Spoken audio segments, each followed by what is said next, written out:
Hello everyone, welcome to this classroom series. और इस classroom sentence series में आप 5th वीडियो पे हैं, जहां पे हम लोग सीख रहे हैं कि वो कौन कौन से ऐसे सेंटेंसेस हैं जिसे आप क्लासरूम में और स्कूल सेटअप में यूज़ कर सकते हैं, और उन सारे सेंटेंसेस को हम इंग्लिश में कैसे बोलें।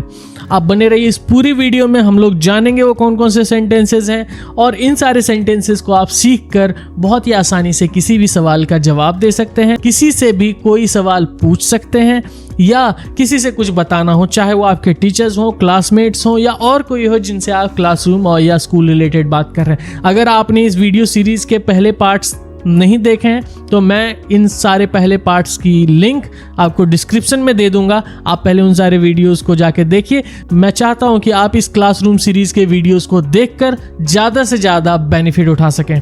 तो चलिए हम लोग अपने पहले सेंटेंस की ओर बढ़ते हैं। हमारा पहला सेंटेंस है, मेरा जन्मदिन मार्च में है।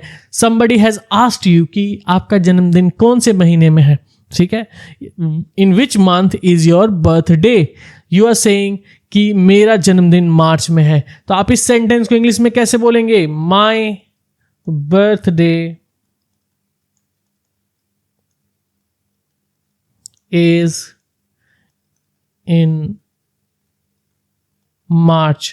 How you are going to say it? My birthday is in March. मेरा जन्मदिन मार्च में है। चलिए अगले सेंटेंस की ओर बढ़ते हैं। हमारा अगला सेंटेंस है, परीक्षा में मैं फर्स्ट आया।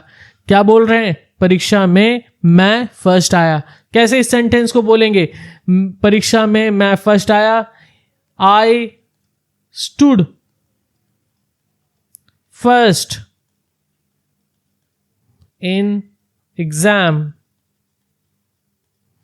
This is how you are going to say कि परीक्षा में मैं फर्स्ट आया। चलिए अगले सेंटेंस की ओर बढ़ते हैं। हमारा अगला सेंटेंस है, मोहन अमन का बेस्ट फ्रेंड है। If somebody has asked that whose best friend is Mohan, Mohan किसका बेस्ट फ्रेंड है, तो मोहन अमन का बेस्ट फ्रेंड है। This is how you are going to say it in Hindi. Now when you have to say it in English, तो आप कैसे बोलेंगे? तो आपको सीधा सीधा बोलना है, मोहन इज अमन्स। देखिए अपोस्ट्रोफी एस का यूज हो रहा है यहाँ पे। इसका मतलब ये है कि जब भी आप किसी का, जब भी हिंदी में आप किसी का बोलते हैं, जैसे मेरे पापा का नाम, तो my father's name, Mohan Aman का, तो मोहन इज अमन्स। तो आप हमेशा अपोस्ट्रोफी का यूज करते हैं जब हिंदी में आप किसी का बोलते हैं, ठीक है। तो आगे बढ़ते हैं। मोहन अमन का बेस्ट फ्रेंड है, तो Mohan is Aman's best friend. Best friend. This is how you are going to respond if somebody asks whose best friend is Mohan. तो Mohan is Aman's best friend. This is how you are going to respond. अगले sentence की ओर बढ़ते हैं। अमन के पापा सैनिक हैं। अमन के पापा क्या काम करते हैं? What does Aman's father? देखिए फिर से, Aman's father का काम क्या है? तो What does Aman's father do? तो आप बोल रहे हैं कि अमन के पापा सैनिक हैं, तो आप इस चीज को इंग्लिश में कैसे बोलेंगे? Aman's father, अमन्स फादर, किसके पापा? अमन के पापा क्या है? इज सैनिक हैं, तो सैनिक को सोल्जर बोलते हैं। तो आप बोलेंगे अमन्स फादर इज सोल्जर। अगर अमन के पापा सुपरवाइजर होते तो आप बोलते हैं अमन्स फादर इज सुपरवाइजर। अगर अमन के पापा मैनेजर होते तो अमन्स फादर इज मैनेजर। अगर मेरे पापा टीचर होते तो मैं बोलता माय फादर इज टीचर, ठीक है। अगले सेंटेंस की ओर बढ़ते हैं। हमारा अगला सेंटेंस है, क्या तुम मेरे साथ खेलोगे? आप सिंपली किसी से पूछ रहे हैं कि क्या तुम मेरे साथ खेलोगे। इस सेंटेंस को आप यूज कर सकते हैं इंग्लिश में, विल यू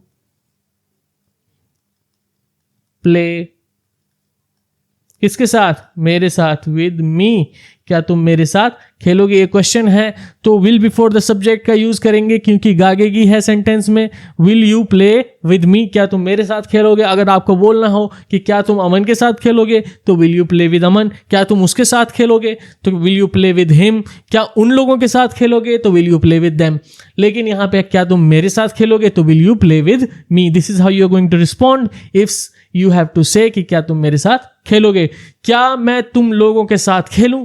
आप पूछ रहे हैं क्या मैं तुम लोगों के साथ खेल सकता हूं, आप परमिशन ले रहे हैं, तो मे आई का यूज करेंगे। मे आई क्या खेलूं, play may I play with you, क्या मैं तुम्हारे साथ खेलूं या तुम लोगों के साथ खेलूं?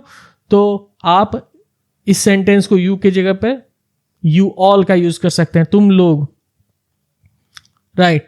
May I play with you all, this is how you are going to respond if you have to ask somebody कि क्या मैं तुम्हारे साथ खेलूं या क्या तुम लोगों के साथ खेलूं।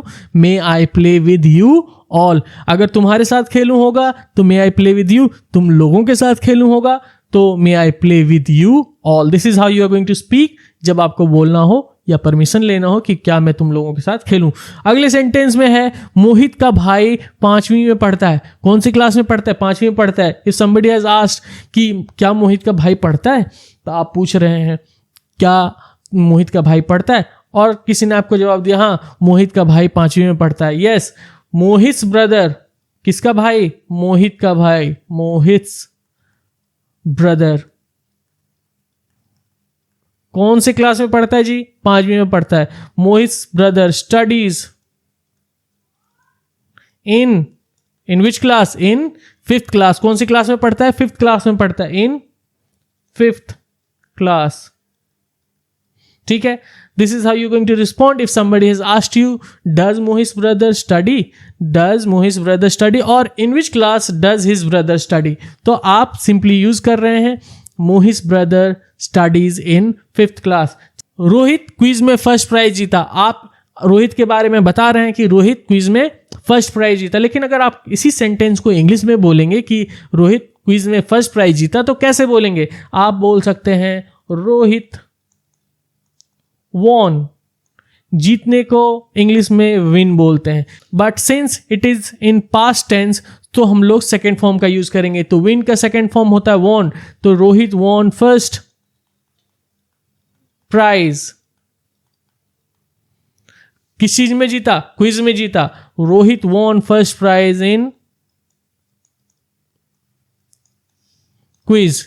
तो कैसे बोलेंगे? Rohit won first prize in quiz. अगले सेंटेंस की ओर बढ़ते हैं। अगला सेंटेंस है शर्मा सर बहुत प्यार से पढ़ाते हैं, है ना। दूसरे टीचर्स तो पनिशमेंट देते हैं, या फिर आप बोल सकते हैं दूसरे सर तो बहुत ही रूडली पढ़ाते हैं, लेकिन शर्मा सर जो हैं वो बहुत ही प्यार से पढ़ाते हैं। तो इस सेंटेंस को हम लोग इंग्लिश में कैसे बोलेंगे? चलिए, आप बोल सकते हैं शर्मा सर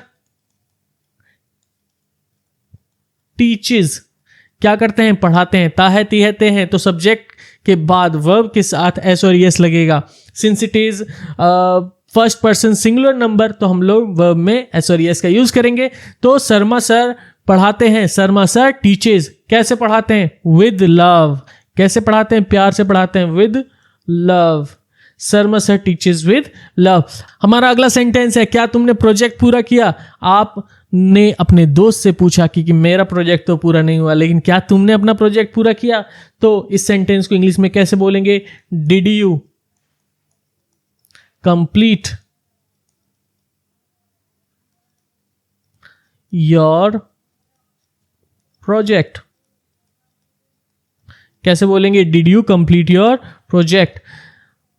आप इस सेंटेंस को अगर अफर्मेटिव सेंटेंस में बनाएंगे तो I completed my project, you completed your project. लेकिन जब आप इन सारे सेंटेंसेस को, ऐसे सेंटेंसेस को जो कि पास्ट में है, उसको आप क्वेश्चन में बनाते हैं, जब आप इनको इंट्रोगेटिव सेंटेंस में बनाते हैं, तो आप हेल्पिंग वर्ब को आगे रखते हैं। तो did you complete your project, did you plus first form of the verb, did you complete your project. अगले सेंटेंस की ओर बढ़ते हैं। रेखा मैम पनिशमेंट देती है। अभी हमने बात किया कि शर्मा सर प्यार से पढ़ाते हैं, Sharma sir teachers with love, लेकिन रेखा मैम पनिशमेंट देती है। तो इस सेंटेंस को हम लोग इंग्लिश में बोलेंगे रेखा मैम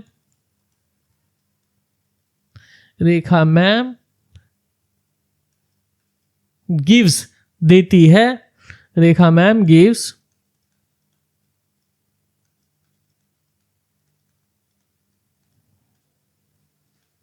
पनिशमेंट, रेखा मैम गिव्स पनिशमेंट। अगले सेंटेंस की ओर बढ़ते हैं। राजू हमारे क्लास का मॉनिटर है। If somebody has asked you who is the monitor of your class, आप बोल रहे हैं कि राजू हमारे क्लास का मॉनिटर है। How you are going to say it in English? You will say Raju is our class monitor. Raju is है, राजू है हमारे क्लास का मॉनिटर, तो Raju is our class monitor. चलिए अगले सेंटेंस की ओर बढ़ते हैं। मेरा पसंदीदा सब्जेक्ट साइंस है। आपका पसंदीदा सब्जेक्ट हिंदी हो सकता है, इंग्लिश हो सकता है, मैथ्स हो सकता है। तो आप ऐसे सारे सेंटेंस को कैसे बोलेंगे कि मेरा पसंदीदा सब्जेक्ट साइंस है? तो आप बोल सकते हैं my favorite subject is science. My favourite subject is science. Okay, तो चलिए अगले सेंटेंस की ओर बढ़ते हैं। हमारा अगला सेंटेंस है मैं बड़ा होकर डॉक्टर बनूंगा। क्या बनूंगा? मैं बड़ा होकर डॉक्टर बनूंगा। तो आप इस सेंटेंस को सेंटेंस में बोल सकते हैं आई विल बिकम। बनने को क्या बोलते हैं? बिकम बोलते हैं। तो मैं बनूंगा, क्या बनूंगा? Doctor. I will become doctor. अगर आपको इंजीनियर बनना है तो आप बोलेंगे आई विल बिकम इंजीनियर। अगर आपको साइंटिस्ट बनना है तो आई विल बिकम साइंटिस्ट। बड़े होकर बनूंगा, अभी नहीं बन सकता, बड़ा होकर बनूंगा। तो मैं बड़ा होकर, एक बोलने का तरीका है कि मैं बड़ा होकर साइंटिस्ट बनूंगा या डॉक्टर बनूंगा। You can say this in English, I will become doctor when I grow up. I will become doctor when I grow up. Let's move to the next sentence. Our next sentence is PTM कितने बजे शुरू है?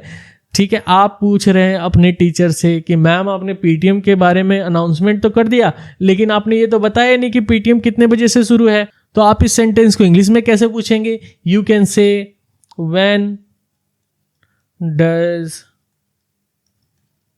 PTM start? When does PTM start? PTM कितने बजे से शुरू है? When does PTM start? This is how you are going to say it in English.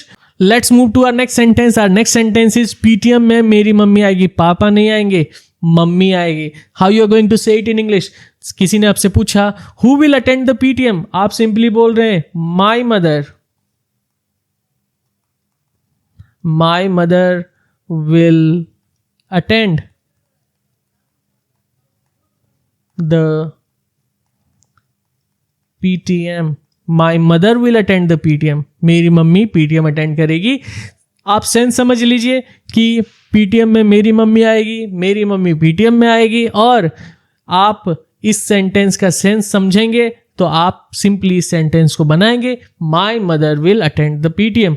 अगले सेंटेंस की ओर बढ़ते हैं। हमारा अगला सेंटेंस है मैं डांस प्रतियोगिता में भाग लूंगा। आप कैसे इस सेंटेंस को बोल सकते हैं? किसी ने आपसे पूछा कि क्या तुम डांस प्रतियोगिता में भाग लोगे? तो आप कह रहे हैं हाँ मैं डांस प्रतियोगिता में भाग लूंगा। कैसे आप इस सेंटेंस को इंग्लिश में बोलेंगे? अब देखते हैं। डांस प्रतियोगिता तो डांस कॉम्पिटिशन, भाग लेने को हम लोग पार्टिसिपेट बोलते हैं। ठीक है, तो आई विल, गागेगी है तो आई विल का यूज करेंगे। I will participate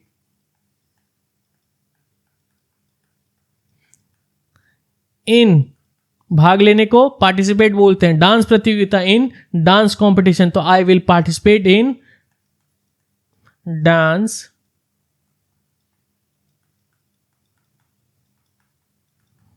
competition. I will participate in dance competition. This is how you're going to respond if somebody has asked you, will you participate in dance competition? Yes, I will participate in dance competition. हमारा अगला sentence है क्या तुम्हें dance करना आता है? क्या तुम्हें डांस करना आता है? तो आप इस सेंटेंस को कैसे पूछेंगे किसी से? आप तो पार्टिसिपेट कर रहे हैं, लेकिन कोई और बोला कि मैं भी पार्टिसिपेट करूंगा, तो आप पूछ रहे हैं क्या तुम्हें डांस करना आता है? कैसे आप इस सेंटेंस को बोल सकते हैं? Do you know? क्या? how to dance? क्या do you know? क्या तुम्हें आता है कि कैसे डांस करते हैं? how to dance. तो आप सिंपली इस सेंटेंस को बोल सकते हैं क्या तुम्हें डांस करना आता है? do you know how to dance? This is how you are going to ask somebody if you want to ask क्या तुम्हें डांस करना आता है. So this was it about classroom sentences video, जहां पे हमने सीखा कि क्लासरूम में कौन कौन से सेंटेंसेस यूज किए जाएं. अगर आप चाहते हैं कि और भी ऐसे क्लासरूम सेंटेंसेस आप सीखें तो आप पहले वीडियो से, पहले पार्ट से, इस वीडियो सीरीज के पहले वीडियो से आप वीडियोस को देखें, जहां पे आपको ढेर सारे सेंटेंसेस मिलेंगे और आप सीख पाएंगे कि और कौन कौन से सेंटेंसेस हैं जिन्हें आप क्लासरूम में यूज कर सकते हैं। आप चाहते हैं कि आप इन सारे सेंटेंसेस को अच्छे तरीके से सीख जाएं, तो आप इन सारे सेंटेंसेस को क्लासरूम सेटअप में, स्कूल में यूज करने की कोशिश करें। इसके अलावा जो वीडियोस के पार्ट है, मैं उसका लिंक आपको डिस्क्रिप्शन में दे दूंगा, आप वहां से जाके देख सकते हैं। अगर आपको यह वीडियो पसंद आया तो इस वीडियो को लाइक कीजिए, सब्सक्राइब कीजिए, ताकि मैं आपके फीड पे दिखता रहूं ऐसे वीडियोस के साथ। प्लस आप इस वीडियोस को शेयर कीजिए अपने दोस्तों के साथ जो आपके साथ सीखना चाहते हैं, ग्रो होना चाहते हैं। Thank you so much for watching this. Keep learning, keep growing.